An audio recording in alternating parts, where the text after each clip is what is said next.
আসসালামু আলাইকুম রহমতুল্লাহি ওবরকাতুহু। সম্মানিত দর্শক, ত্রয়োদশ জাতীয় সংসদ নির্বাচনের পর সরকার গঠনের জন্য তোড়জোড় চলছে। প্রধানমন্ত্রী তারেক রহমান এবং তার সঙ্গে তার অনুগত লোকদের নিয়ে একটি মন্ত্রী পরিষদ গঠিত হবে। আর সেই সরকারের সঙ্গে ভারতের যে কেমন সম্পর্ক যাবে এটা মোটামুটি আন্দাজ করা যাচ্ছে। যখন তারেক রহমান সাহেব হঠাৎ করে বলে বসলেন তার মা খুব অসুস্থ, তিনি আসছেন না, সারা বাংলাদেশে অসুস্থতা নিয়ে সমালোচনা হচ্ছে। এই যে মায়ের বিপদ, বেগম খালেদা জিয়ার বিপদ, তার বিপদের দিনে তার একমাত্র সন্তান দেশের বাইরে, সমালোচনা যখন তুঙ্গে, তখন তারেক রহমান সাহেব বললেন ফেসবুকে স্ট্যাটাসের মাধ্যমে যে তার দেশে ফেরাটা কোনো অবস্থাতে তার একক সিদ্ধান্ত নয়, এখানে বহু পক্ষ জড়িত। মানুষজন হৈ হৈ রই রই করে উঠল, হায় হায়, এটা কি করে সম্ভব, কেন তিনি আসতে পারছেন না, তাহলে কি ডক্টর মোহাম্মদ ইউনূস বাধা দিচ্ছেন, সেনাবাহিনী বাধা দিচ্ছে, কেউ বলছে ভারত বাধা দিচ্ছে, কেউ বলছে আমেরিকা চাচ্ছে না, আবার কেউ বলছে যে তিনি লন্ডনে যেভাবে আছেন সেখানে লন্ডনের যে পার্ট সেটা না চুকিয়ে তিনি সেখান থেকে আসতে পারবেন না, বাংলাদেশে তার সিকিউরিটি সমস্যা রয়েছে ইত্যাদি নানা বিষয়গুলো। এরই মধ্যে হঠাৎ করে হাদি হত্যাকাণ্ড ঘটলো, সারা বাংলাদেশ উত্তাল, একটা ইসলামিক রেভলিউশন, একটা নতুন রাষ্ট্র গঠন, তারপর বিপ্লবী সরকার গঠনে নানা রকম কথাবার্তা যখন হচ্ছে এবং বিভিন্ন মহল থেকে যখন উস্কানি দেওয়া হচ্ছে, ঠিক সেই সময়টাতে তারেক রহমান নাটকীয়ভাবে ঘোষণা করলেন তিনি বাংলাদেশে আসবেন ডিসেম্বর মাসের 25 তারিখে। মুহূর্তের মধ্যে সব কিছু উলটপালট হয়ে গেল। সবাই, যেটিকে আমরা কথ্য ভাষায় বলি, টাসকি খেলো, সন্দেহ করলো, বলার চেষ্টা করলো যে না না, সে আসবে না, এটা কি করে সম্ভব, সে কি করে আসবে, আসুক না দেখি, তারপরে কথা হবে। কিন্তু তিনি এলেন, 25 তারিখে এলেন, বিস্ময়করভাবে তার প্রত্যাবর্তন হলো।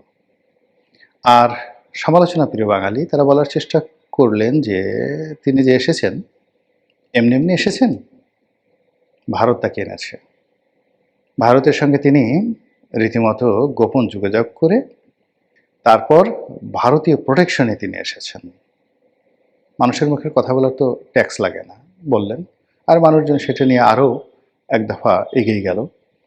অনেকে বলার চেষ্টা করলেন যে তিনি আওয়ামী লীগকে রাজনীতিতে পুনর্বাসন করবেন, তিনি নির্বাচনে জয়লাভ করার পরে খুব দ্রুত আরেকটি নির্বাচন দিয়ে অন্তর্ভুক্তিমূলক একটি নির্বাচন করবেন, যেটিকে ইনক্লুসিভ নির্বাচন বলা হয়, ইত্যাদি ইত্যাদি নানা রকম কথাবার্তা।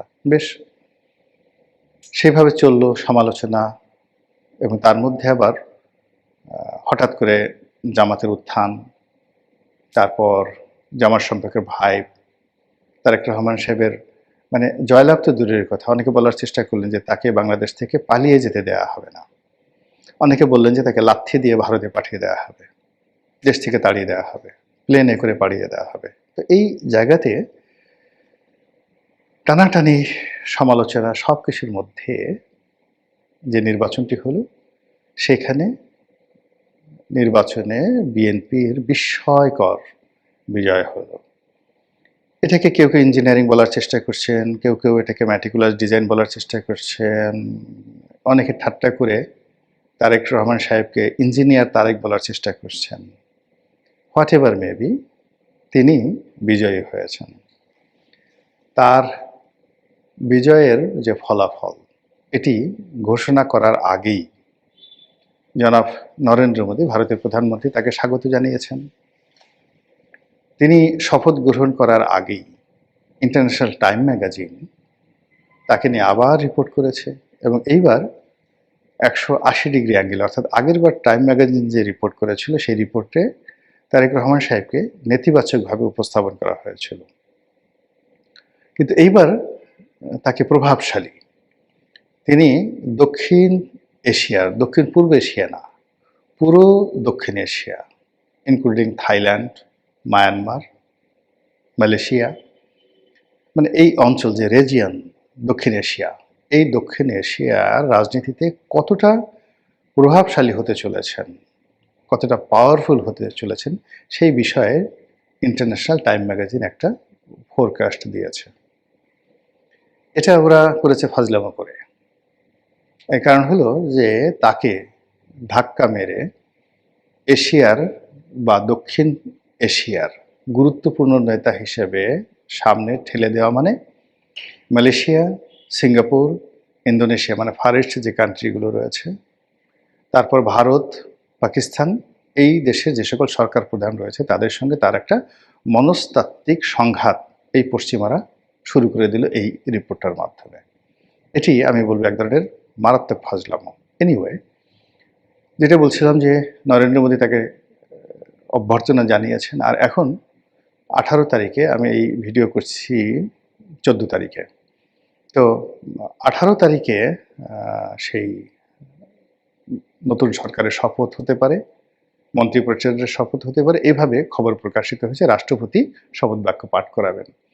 এখন জোর কথাবার্তা হচ্ছে যে এই শপথ অনুষ্ঠানে স্বয়ং নরেন্দ্র মোদী উপস্থিত থাকতে পারেন, তাকে দাওয়াত জানানো হতে পারে, অথবা তিনি নিজে আগ্রহী হয়ে থাকতে পারেন। আর তাই যদি হয় তাহলে তিনি কি তার বহিন নরেন্দ্র মোদী, তার যে বোন শেখ হাসিনাকে নিয়ে আসবেন? অথবা তারেক রহমান সাহেবের সঙ্গে তিনি যে নতুন ডিপ্লোম্যাসি শুরু করেছেন, সেই ডিপ্লোম্যাসি থেকে তার কি কন্ডিশন থাকবে যে বাংলাদেশে আওয়ামী লীগের রাজনীতি এস্টাবলিশ করতে হবে, শেখ হাসিনাকে ফিরিয়ে নিতে হবে, এবং আওয়ামী লীগের নেতাকর্মীদের উপর যে জুলুম অত্যাচার চলছে আর ভারতে যারা প্রশ্রয় আছেন তাদেরকে বাংলাদেশে পুনর্বাসিত করতে হবে, এই কথা কি তিনি বলবেন? নাকি আওয়ামী লীগকে ভুলে গিয়ে বিএনপির সঙ্গে তারা একটি চমৎকার সম্পর্ক গড়ে তুলবেন? দুটো সম্ভাবনাই প্রবল, 50-50। এর কারণ হলো নরেন্দ্র মোদীর সঙ্গে শেখ হাসিনা এবং আওয়ামী লীগের যে সম্পর্ক, এটি কেবলমাত্র দল বা ব্যক্তিগত পর্যায়ে নয়। এই সম্পর্কটি ভারতীয় রাজনীতির রন্ধ্রে রন্ধ্রে ঢুকে গেছে সিন্স 1965। 65 সন থেকে বঙ্গবন্ধুর সঙ্গে তাদের যে সম্পর্ক, তার প্রেক্ষিতে আগরতলা ষড়যন্ত্র মামলা, মহান মুক্তিযুদ্ধ এবং 75 15 আগস্ট পরে আওয়ামী লীগকে আশ্রয় দেওয়া, আবার 11 পরে আওয়ামী লীগকে ক্ষমতা আনা থেকে শুরু করে 14, 18, 24 নির্বাচনে নির্লজ্জভাবে আওয়ামী লীগকে পুনর্বাসন করার ক্ষেত্রে ভারত যে ভূমিকা দেখিয়েছে এটি বিরল। কাজেই আওয়ামী লীগের সঙ্গে তাদের একটা হরিহরাত্মা। ভারতের মিডিয়া, ভারতের সংবাদপত্র, ভারতের প্রেস ক্লাব, ভারতের সেনাবাহিনী, বুদ্ধিজীবী আওয়ামী লীগের নামে পাগল। কাজেই সেই আওয়ামী লীগকে বাদ দিয়ে তারা বিএনপির সঙ্গে সম্পর্ক করবে না, এটা স্বাভাবিক। আবার যদি অতীতের কিছু কিছু ইতিহাস আমরা চিন্তা করি, অর্থাৎ মনমোহন সিং যখন প্রধানমন্ত্রী ছিলেন তখন বেগম খালেদা জিয়া তিনি বিরোধী দলীয় নেত্রী ছিলেন, এবং ওই সময়টাতে তিনি ভারত সফর করেছিলেন। শামসের মুবিন চৌধুরীর এই পুরো বিষয়টি তিনি দেখভাল করেছেন, পররাষ্ট্র বিষয়টি। তো তখন যেটা হলো যে ভারত বেগম খালেদা জিয়াকে গ্র্যান্ড রিসিপশন দিয়েছিল, জাস্ট লাইক এ প্রধানমন্ত্রী। বাংলাদেশের প্রধানমন্ত্রী আবার যেন তেন প্রধানমন্ত্রী নয়। নর্মালি কোনো দেশের প্রধানমন্ত্রী যখন ভারতে যায় তখন প্রতিমন্ত্রী বা মন্ত্রী পর্যায়ের কোনো কর্মকর্তা এয়ারপোর্টে তাকে রিসিভ করেন, কিন্তু স্বয়ং প্রধানমন্ত্রী মনমোহন সিং বেগম খালেদা জিয়াকে এয়ারপোর্টে রিসিভ করতে এসেছিলেন।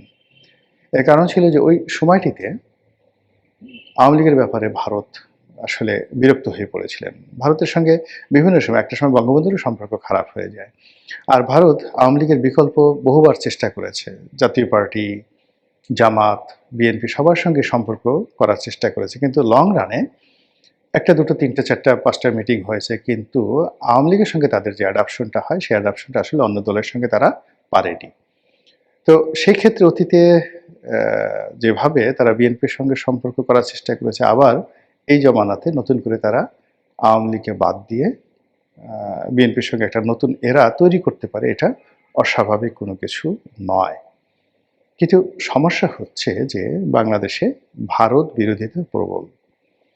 যে কোনো অছিলায়, যে কোনো ফর্মে যখন নরেন্দ্র মোদীর সঙ্গে তারেক রহমান সাহেবের যোগাযোগ হবে, ভারতীয় কর্তা ব্যক্তিরা যে কোনো অছিলায় বাংলাদেশে ঘন ঘন আসা শুরু করবে, আর সেটা নিয়ে জামাত, এনসিপি এবং তাদের যারা সমর্থক গোষ্ঠী রয়েছেন তারা যেভাবে বগল বাজাবে, যেভাবে প্রচারণা চালাবে, তাতে করে তারেক রহমান সাহেব এবং বিএনপির জন্য মানে এত সমস্যা তৈরি হবে, সেই সমস্যাগুলো তারা মোকাবেলা করতে পারবে না। আর সেই ফাঁকে দেখা গেল যে ভারত সেই তারেক রহমান সাহেবের যারা বিরোধী পক্ষ আছে তাদের সাথে সম্পর্ক বা সমঝোতা করার চেষ্টা করবে এবং একই সঙ্গে আওয়ামী লীগের প্রতি আবার ঝুঁকে পড়বে এবং আওয়ামী লীগ যেন আন্দোলন করে, লড়াই করে, সংগ্রাম করে তারেক রহমান সাহেবকে ক্ষমতা থেকে উচ্ছেদ করতে পারে বা নিজেরা ক্ষমতা লাভ করতে পারে। সেজন্য ভারত তাদেরকে লজিস্টিক সাপোর্ট দেওয়া শুরু করবে, যেটা এখনো পর্যন্ত তাদেরকে সেই লজিস্টিক সাপোর্ট দেয়নি। এর কারণ হলো ভারত চাচ্ছে যে বাংলাদেশে একটি গণতান্ত্রিক বিধি ব্যবস্থা চালু হোক এবং গণতান্ত্রিক সরকারের সঙ্গে তারা তাদের ইচ্ছা, আশা, আকাঙ্ক্ষা, তাদের পলিসি নিয়ে তারা আবার আলোচনায় বসবেন। তারা যদি ইতিবাচক হয় ভালো কথা, আর যদি নেতিবাচক হয় তখন তারা আওয়ামী লীগের মাধ্যমে নেতিবাচক কর্মকাণ্ড তারা করার জন্য 10 পায়ে দাঁড়িয়ে আছে। তো যার জন্য সামনের যে ৩-৪ মাস সময়, সেই ৩-৪ মাস সময়টি জনাব তারেক রহমান সাহেবের জন্য, ভারতের জন্য, শেখ হাসিনার জন্য অত্যন্ত গুরুত্বপূর্ণ, সংকটাপূর্ণ এবং কৌশলগতভাবে তকদির বদলকারী সময়, কোর্স অফ অ্যাকশন। এবং এটা কেবলমাত্র বাংলাদেশ নয়, বাংলাদেশ ভারত, বাংলাদেশ পাকিস্তান, বাংলাদেশ আমেরিকার সম্পর্ক একটা শেইবে চলে আসবে আগামী ৩ থেকে ৪ মাসের মধ্যে। মহান আল্লাহ আমাদের সবাইকে হেদায়েত দান করুন এবং হেফাজত করুন। আসসালামু আলাইকুম ওয়া রাহমাতুল্লাহি ওয়া বারাকাতুহু।